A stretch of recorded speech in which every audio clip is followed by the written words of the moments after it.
बिस्मिल्लाहिर्रहमानिर्रहीम, अस्सलाम वालेकुम स्टूडेंट्स। और आज के इस लेक्चर में हम लोग डिस्कस करने के लिए जा रहे हैं कार्डियक साइकिल कि हमारी बॉडी के अंदर ये जो हार्ट है, muscle that is pumping organ, इसका साइक्लिक एक्टिविटी किस तरह से। तो अगर हम लोग इस कार्डियक साइकिल की बात करें तो स्टूडेंट्स याद रखिएगा, कार्डियक साइकिल जो है that is basically a simultaneous process जिसमें दो मेन फेजेस होती हैं। एक है हमारे पास इसकी रिलैक्सेशन फेज, इसको हम लोग डायास्टोल फेज भी बोलते हैं, और दूसरी फेज है इसकी हमारे पास that is called contraction phase. ये जो कॉन्ट्रैक्शन फेज है हमारे पास, ये इसको हम लोग सिस्टोल और रिलैक्सेशन को डायास्टोल भी बोलते हैं। तो अगर हम इस रिलैक्सेशन की बात करें that is actually called diastole, और ये जो कॉन्ट्रैक्शन है that is known as systole. इसमें हमने इस कॉन्ट्रैक्शन और रिलैक्सेशन की बात करनी है इस कार्डियक साइकिल के अंदर कि हमारे पास इसकी कॉन्ट्रैक्शन और रिलैक्सेशन किस तरह से होती है और कार्डियक साइकिल में इसका रोल क्या है। सबसे पहले थोड़ा सा रिकॉल करते हैं। हम लोगों ने पढ़ा था कि हमारे पास हार्ट के 4 चेंबर होते हैं। दो अपर जो है वो thin walled, they are known as atria, और दो lower thick walled, they are known as ventricles. ठीक है जी। इसमें हमारे पास फिर हमने वेल्व्स पढ़े थे। ये जो हमारे पास इसके अंदर वेल्व मौजूद होता है राइट हार्ट में that is known as tricuspid valve. इसी तरह से लेफ्ट हार्ट के अंदर हमारे पास मौजूद होता है बायकस्पिड वेल्व, मतलब ये कि उसमें 2 कस्प मौजूद होते हैं। अच्छा जी, ये थे इसके चेंबर। अब हम लोगों ने बात करनी है इसकी कॉन्ट्रैक्शन की। तो कॉन्ट्रैक्शन में हम लोग स्टूडेंट्स पहले स्टार्ट करते हैं एट्रियल कॉन्ट्रैक्शन के। एट्रिया जो है उसकी कॉन्ट्रैक्शन हमारे पास किस तरह से होती है, उसका स्टिमुलस क्या है और ये काम क्या करती है। याद रखिएगा, इसमें हमारे पास ये जो राइट हार्ट है इसमें वेना केवा के जरिए से जो डीऑक्सीजनेटेड ब्लड है वो इसमें आता है। इसी तरह से हमारे पास जो ऑक्सीजनेटेड ब्लड है वो पल्मोनरी वेन्स के जरिए से इसमें एंटर होता है लेफ्ट एट्रियम के अंदर। जैसे ही ये दोनों हमारे पास अपर थिन वॉल्ड चेंबर जो है वो डिस्टेंट होते हैं by the presence of this blood, इसमें से कुछ ब्लड जो है वो वेंट्रिकल्स के अंदर सीप थ्रू हो जाता है, लेकिन मैक्सिमम जो है वो इसकी दीवारों के ऊपर प्रेशर लगाता है। इस प्रेशर की वजह से यहां पर हमारे पास ऐसे नोड जो है वो कॉन्ट्रैक्ट करता है। उसकी कॉन्ट्रैक्शन से क्या होता है कि यहां पर ये जब इलेक्ट्रिकल इंपल्स जाती है तो दोनों के दोनों इसके मसल्स हैं वो कॉन्ट्रैक्ट करते हैं। इसको हम लोग बोलते हैं एट्रियल सिस्टोल। और ये एट्रियल सिस्टोल जो है ये हमारे पास क्या करती है, ये ब्लड को, याद रखिएगा, ब्लड को मूव करवाती है टुवर्ड्स वेंट्रिकल्स। ठीक हो गया। ये काम जो है हमारे पास कौन करता है, एट्रियल कॉन्ट्रैक्शन के अंदर या एट्रियल सिस्टोल के अंदर भी हमारे पास हो रहा होता है। ओके हो गया। अब हमने बात करनी है इसका ही सेकंड पार्ट है that is known as ventricular systole. Ventricular systole. अब जरा गौर कीजिएगा, ये जो वेंट्रिक्यूलर सिस्टोल है इसमें क्या होता है, हमारे पास जब एट्रियल सिस्टोल कंप्लीट हुई तो उसकी कॉन्ट्रैक्शन की वजह से क्या होगा, ब्लड जो है ये इन वेल्व्स को क्रॉस करता हुआ इसमें, और इसी तरह से ये वाला ब्लड जो है वेंट्रिकल के अंदर आ जाए। जैसे ही ये वेंट्रिकल के अंदर आता है तो वेंट्रिकल की दीवारों पे जाहिर सी बात है प्रेशर लगता है, और इसके दौरान हम लोगों ने पढ़ा था कि हमारे पास एवी नोड के ऊपर जो है ना स्टे होता है। उस स्टे की वजह से हमारे पास ये कंप्लीट फिलिंग हो रही होती है इन वेंट्रिकल्स की। ठीक हो गया। जैसे ये कंप्लीट फिलिंग हो जाती है तो यहां पर फिर ये कॉन्ट्रैक्शन शो करते हैं बंडल ऑफ फेस और परकिंजे फाइबर से होते हुए। तो इससे ऑक्सीजनेटेड ब्लड जो है वो ट्रेवल करता है इसमें एओर्टा के अंदर, और इससे इसकी बैक साइड पे हमारे पास मौजूद होती हैं, अगर हम उनको इस तरह से ड्रॉ करें, पल्मोनरी आर्टरीज। तो पल्मोनरी आर्टरी से डीऑक्सीजनेटेड ब्लड जो है वो लंग्स की तरफ जा रहा होता है। तो ये है हमारे पास वेंट्रिकुलर सिस्टोल। वेंट्रिकुलर सिस्टोल के अंदर हम लोगों ने क्या पढ़ा कि इसमें हमारे पास जो ब्लड है वो ब्लड पंप कर दिया जाता है टूवर्ड्स वेसल्स, जो मेन वेसल्स हैं उसमें। अब जरा गौर कीजिएगा इस पे, एक और बड़ी इंपॉर्टेंट चीज, ये कॉन्ट्रैक्शन जो है हमेशा हमारे पास हार्ट साउंड प्रोड्यूस करती है। कैसे? जैसे ही ब्लड इसके अंदर आता है वेंट्रिकल्स के अंदर और ये कंप्लीट फिल करते हैं, तो इसके बैक फ्लश की वजह से यहां पर जो वेल्व्स हैं वो हमारे पास क्लोज करते हैं। इसमें ट्राइकस्पिड वेल्व और इसमें बायकस्पिड वेल्व। तो ये हमारे पास बायकस्पिड और ट्राइकस्पिड वेल्व जो हैं जब क्लोज होते हैं तो इनके क्लोजर से हमारे पास साउंड प्रोड्यूस होती है, that is known as lub sound. Okay, तो ये बात याद रखिएगा, closure of these tricuspid and bicuspid valves produce a sound known as lub sound. अब क्या होता है, हमारे पास जब ये ब्लड वापस इसकी वेसल्स के अंदर जब जा रहा होता है तो वेसल्स के बैक फ्लो की वजह से, तो इनकी वेसल्स की बेस के ऊपर जो मौजूद हमारे पास वेल्व्स हैं, लाइक अगर हम लोग बात करें तो एओर्टा की बेस के ऊपर कौन सा वेल्व होता है? एओर्टिक वेल्व, ठीक है। प्लस इसी तरह से हमारे पास सेमील्यूनर वेल्व मौजूद होता है पल्मोनरी ट्रंक की बेस के ऊपर। तो जब ये दोनों वेल्व्स हमारे पास क्लोज होते हैं तो साउंड प्रोड्यूस होती है डब। तो ये लब डब साउंड जो है, these are known as heart sounds. और इन हार्ट साउंड्स को हम लोग किस तरह से डिटेक्ट करते हैं? By the usage of stethoscope. ये हार्ट साउंड हमारे पास बड़ी इंपॉर्टेंस रखती हैं। क्यों? क्योंकि इन्हीं हार्ट साउंड से हम लोग पता लगाते हैं is there any valvular dysfunctioning in heart और नॉट। तो ये लब डब साउंड जो है, अगर ये प्रॉपर नहीं है, रिदमिसिटी प्रॉपर नहीं है, it means there is some kind of valvular disorder in the heart. Okay हो गया, ये थी हमारे पास इसकी कॉन्ट्रैक्शन। अब बात करते हैं रिलैक्सेशन फेज की। अब रिलैक्सेशन फेज के अंदर क्या होता है, हमारे पास यहां पर ये जो ब्लड हमने मूव करवाया था उसी के दौरान जब रिलैक्सेशन होती है तो दोबारा से जो डीऑक्सीजनेटेड ब्लड है वो हमारे पास मूव करता है इसमें, इसका कुछ पार्ट जो है वो सीप थ्रू कर जाएगा इसके अंदर। इसी तरह से जो ऑक्सीजनेटेड ब्लड है वो भी हमारे पास मूव करेगा, कुछ हिस्सा जो है वो ये वेंट्रिकल्स के अंदर भी आ जाएगा। ये है हमारे पास रिलैक्सेशन फेज। इसको रिलैक्सेशन इस वजह से बोलते हैं बिकॉज इसमें हमारे पास एट्रिया और वेंट्रिकुलर जो चारों के चारों चेंबर्स हैं वो रिलैक्स फॉर्म के अंदर हैं।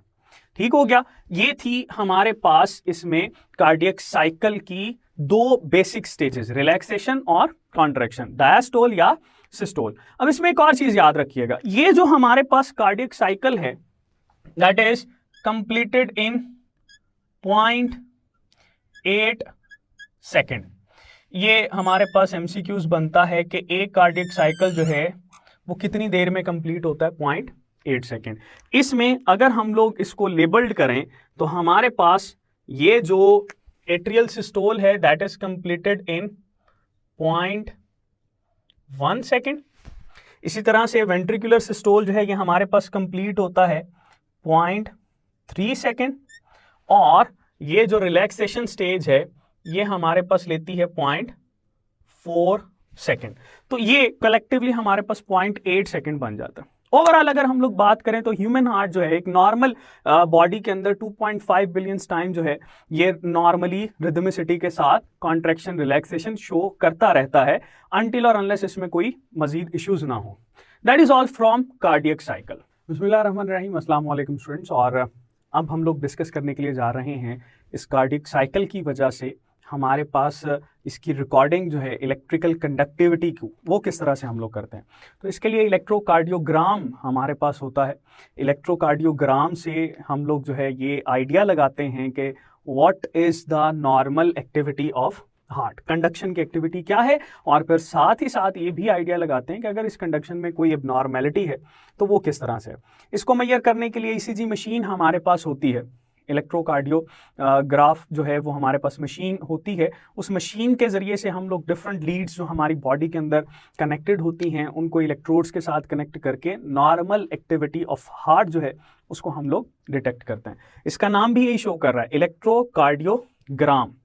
नॉर्मली हम लोग इसको ईसीजी के जरिए से जानते हैं। तो इसको कार्डियक साइकिल को इसके साथ हम लोग रिलेट करेंगे। थोड़ा सा कंडक्टेंस को भी हम लोग रिकॉल करते हैं। हम लोगों ने पढ़ा था कि there is SA node, SA node जो कि पेस मेकर होता है हार्ट का, वहां से ये कंडक्शन हमारे पास ओरिजिनेट करती है, दैट इज डीपोलराइजेशन।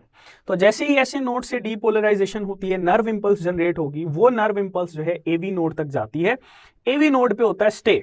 अब एसए नोड से एवी नोड के दरमियान जब ये वेव ट्रेवल करती है, that gives signal to atrial muscles कि वो कॉन्ट्रैक्ट करें।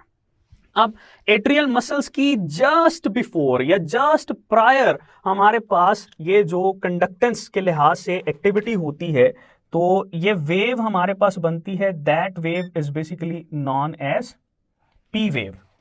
याद रखिएगा ये जो पी वेव है that is actually showing atrial contraction, और ये किस वक्त होती है? Just prior to atrial contraction. अच्छा जी, ये हो गई हमारे पास पी वेव। इसके बाद जैसे ही हम लोग एवी नोड की बात करते हैं तो उसके फर्दर जो है हमारे पास सिग्नल जब ट्रेवल करता है बंडल ऑफ फिश से परकिंजे फाइबर्स की तरफ, तो थ्रू आउट वेंट्रिकल्स के ऊपर ट्रेवल करता है। वेंट्रिकल्स कॉन्ट्रैक्ट करते हैं जिससे ब्लड जो है वो मेन वेसल्स के अंदर चला जाता है। तो यहां से जैसे ही वो मेन वेसल्स के अंदर जाता है तो हमारे पास एक कॉम्प्लेक्स बनता है, that is called QRS complex. ठीक हो गया जी। ये QRS कॉम्प्लेक्स क्या शो कर रहा है? That QRS complex is basically showing that ventricles are contracted. जैसे ही वेंट्रिकल्स कॉन्ट्रैक्ट करते हैं तो हमारे पास ब्लड जो है वो मेन वेसल्स के अंदर चला जाता है। तो एट्रियल सिस्टोल या एट्रियल कॉन्ट्रैक्शन, फिर वेंट्रिकुलर सिस्टोल या वेंट्रिकुलर कॉन्ट्रैक्शन। इसके बाद क्या होता है जी? हमने पढ़ा कि जब वेंट्रिकुलर कॉन्ट्रैक्ट करते हैं तो उसके बाद ये रिलैक्सेशन फेज के अंदर आ जाता है। तो उस रिलैक्सेशन फेज से जस्ट प्रायर हमारे पास एक और वेव आती है, that is called T wave. तो पी, QRS और टी वेव हमारे पास चलती है। इसमें हम लोग PR इंटरवल, ST सेगमेंट की भी बात कर रहे होते हैं। ये बेसिकली हमें बताता है कि हार्ट की जो फंक्शनिंग है इलेक्ट्रिकल एक्टिविटी के लिहाज से वो किस तरह से वेरी करती है। लाइक एक छोटा सा ये पॉइंट याद रखिएगा, जैसे टी वेव इन्वर्ट हो जाए, that is showing that there is a very severe kind of MI। तो पेशेंट के अंदर जो है ये वेरी करता है।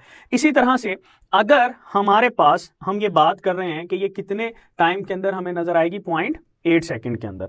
और अगर कोई हमें कह देता है जी एक इंसान है, उसकी जो हमारे पास एक्टिविटी है, जो हार्ट की एक्टिविटी है वो क्या हो गई? कम हो गई, या हार्ट की एक्टिविटी जो है वो हमारे पास ज्यादा हो गई, तो उसको हम लोग किस तरह से शो करेंगे? तो क्या होगा? जैसे हम लोग कहते हैं हार्ट की एक्टिविटी अगर ज्यादा हो जाती है then it is known as tachycardia. इसी तरह से अगर हार्ट की एक्टिविटी जो है वो हमारे पास कम हो जाती है then it will be known as bradycardia. तो बड़ा सिंपल सा है बेटे, tachycardia, T for tachy, T for तेज, ठीक है। ब्रेडिकार्डिया जो है ये हमारे पास B फॉर ब्रेडी और S फॉर स्लो, ये आप लोगों ने याद रखना है, टैकीकार्डिया, ब्रेडिकार्डिया। ठीक हो गया। अब जरा इसकी एक्टिविटी को अगर हम लोग कंपेयर करें तो मुझे ये बताएं कि इसमें ये QRS कॉम्प्लेक्स या ये जो आपके पास एक्टिविटी है इसका इंटरवल ज्यादा होगा कि कम हो जाएगा? ऑफ कोर्स अगर टैकीकार्डिया है तो इंटरवल इसका कम हो जाएगा, जल्दी से हमें नजर आना शुरू हो जाएंगे। और अगर ब्रेडिकार्डिया है पेशेंट को, फिर क्या होगा? फिर हमारे पास इसका इंटरवल जो है वो प्रोलॉन्ग कर जाएगा। तो ये बात आप लोगों ने याद रखनी है टैकीकार्डिया, ब्रेडिकार्डिया के हवाले से, and that is the normal ECG। अगर ऐसा हो कि हमारे पास जो है किसी भी पेशेंट की ये स्ट्रेट लाइन आ रही है, स्ट्रेट लाइन आ रही है, मतलब उसमें ये डीपोलराइजेशन रीपोलराइजेशन नहीं शो कर रहा, तो इसका मतलब ये है कि वो वाला शख्स जो है वो सिराते मुस्तकीम पे चला गया, अपने जो आखिरत की तरफ जो है वो ट्रेवल कर गया। That means there is no cardiac beat, there is no cardiac activity and the person is dead. So that is all from electrocardiogram. उसकी ये वेव्स याद रखिएगा, टाइम याद रखिएगा, और इससे रिलेटेड क्वेश्चन जो हैं वो भी आप लोगों ने याद रखिए कार्डियक साइकिल और इलेक्ट्रोकार्डियोग्राम के टॉपिक को पहले डिस्कस किया। इसमें वेव्स किस तरह से ट्रेवल करती हैं, जैसे कि हमारी स्क्रीन के ऊपर नज़र आ रहा है। और अब हम डिस्कस करने जा रहे हैं इन टॉपिक से रिलेटेड जो MCQs पॉसिबल बन सकते हैं। तो सबसे पहले स्टेटमेंट है हमारे पास, closure of bicuspid and tricuspid valve produce sound. अच्छा, ये बात आप लोगों ने याद रखनी है, हम लोगों ने टॉपिक के अंदर भी डिस्कस की थी कि हमेशा साउंड तब प्रोड्यूस होती है जब क्लोजर होता है। और वेल्व्स कौन कौन से हैं, बाइकस्पिड, ट्राइकस्पिड या एओर्टिक वेल्व और सेमिल्यूनर वेल्व। तो ज़रा ऑप्शंस देखते हैं। लब, फिर ऑप्शन बी है डब साउंड, फिर है जी लब डब दोनों, और फिर है हमारे पास हॉर्स शू साउंड। अच्छा जी, इसमें लब और डब दोनों साउंड तो नहीं हो सकते, इसका मतलब चार्ली ऑप्शन जो है वो हमारे पास एक्सक्लूड है। हॉर्स शू साउंड हमारी बुक में नहीं लिखा हुआ। हॉर्स शू साउंड जो है दैट इज एब्नॉर्मैलिटी, और हमारे पास अगर वेल्वुलर डिसऑर्डर हो किसी भी पेशेंट को तो फिर स्टेथोस्कोप के जरिए से हम लोगों को इस तरह की साउंड जो है वो प्रोड्यूस होती है, जो कि हम सुनते हैं। फिर बचता है ऑप्शन ए और बी, लब एंड डब साउंड। तो लब साउंड जो है ये हमारे पास तब प्रोड्यूस होती है जब ट्राइकस्पिड और बाइकस्पिड वेल्व जो है वो क्लोज होते हैं। इसी तरह से डब साउंड तब प्रोड्यूस होती है जब एओर्टिक वेल्व और सेमिल्यूनर वेल्व का क्लोजर होता है, तो उनके क्लोजर की वजह से ये साउंड प्रोड्यूस होती है। तो आंसर स्टूडेंट्स हमारे पास होगा लब साउंड। नेक्स्ट क्वेश्चन है जी हमारे पास, shortest phase of cardiac cycle is. Options हैं atrial systole, ventricular systole, ventricular diastole और ओवरऑल डायास्टोल। तो अगर हम लोग बात करें तो हम लोगों ने 3 स्टेजेस पढ़ी थी, एट्रियल सिस्टोल, वेंट्रिकुलर सिस्टोल और वेंट्रिकुलर डायास्टोल, या इसको डायास्टोल भी हम लोग बोलते हैं। तो इसमें जो एट्रियल सिस्टोल थी that is accomplished in 0.1 second. फिर हमारे पास वेंट्रिकुलर सिस्टोल जो है वो 0.3 सेकेंड ले रही थी, और जो डायास्टोल है वो 0.4 सेकेंड ले रही थी। तो ओवरऑल हमारे पास 0.8 सेकेंड जो है वो इसके बनते हैं। तो शॉर्टेस्ट फेज हमारे पास होगी एट्रियल सिस्टोल। नेक्स्ट स्टेटमेंट है जी, in one's life heart contracts about dash times without stopping. हमारी बुक की लाइन है और ऑप्शंस हैं जी 1.5 मिलियन, 2.5 मिलियन, 1.5 बिलियन और 2.5 बिलियन। मिलियंस के अंदर तो नहीं होता, इसका मतलब ए और बी ऑप्शन जो है वो हमारे पास एक्सक्लूडेड है। तो फिर आंसर क्या होगा हमारे पास, इसका करेक्ट आंसर है दैट इज 2.5 बिलियन टाइम्स जो है एक हार्ट जो है हेल्थी ह्यूमन बॉडी के अंदर कंटिन्यूसली बीट करता रहता है। इसके बाद है जी नेक्स्ट क्वेश्चन हमारे पास, 1 cardiac beat is completed in. Options हैं जी 0.1 सेकेंड, 0.3 सेकेंड, 0.4 सेकेंड और 0.8 सेकेंड। तो स्टूडेंट बड़ा ही आसान सा है, हम लोगों ने पढ़ा भी कि हार्ट जो है वो अपनी एक बीट कंप्लीट करने के लिए, एक साइकिल कंप्लीट करने के लिए 0.8 सेकेंड लेता है। तो आंसर भी होगा इसका 0.8 second. So these were the possible MCQs जो कि हमारे पास यहाँ से पूछे जाते हैं और ये बनते हैं। बाकी I hope this topic will help you to understand the concepts of cardiac cycle and electrocardiogram. That is all from this topic.